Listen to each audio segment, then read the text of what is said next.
மே 31 ஏதோ பெரிய கூட்டம் நடத்த போறாங்க, அம்பேத்கர் மாதிரி எல்லாருமே வரணும். பண்றீங்க. அம்பேத்கர் என்ன பண்ணாரு இவங்கள சார்? அவரோட கொள்கை தலைவர் சார். என்ன சார் இது? அப்படியா? உன் கொள்கை தலைவர் பெரியார் தானே, நீ ஏன் அம்பேத்கர் கிட்ட வர? ஐயோ, எந்த ட்ரெண்ட்ல பேசினாலும் எந்த ரூட்ல போனாலும் விடவே மாட்டேங்கிறானே, நான் என்ன பண்ணு. அப்போ கூட அவர் சொல்லும்போது அம்பேத்கர்னா அவர் மாதிரியே வந்துடாதீங்க, ஏன்னா அவர் மீசை இல்லாம இருப்பாரு, நம்ம மீசையோட இருந்தாதான் நம்மளுக்கு ஒரு கம்பீரம் அப்படின்ற மாதிரி பேசியிருக்காரு.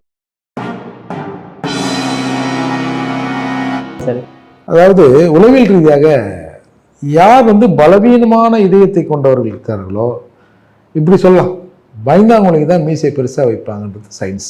அப்படியே சார்? என்னங்க அப்படின்னு கேட்டீங்க? அதாங்க சயின்ஸ். இந்த மீசை பார்த்து கூட உனக்கு பயம் இல்ல? என்னடா பெரிய மீசை, இந்த மாதிரி எத்தனை மீசையை நான் பார்த்திருக்கேன் தெரியுமா?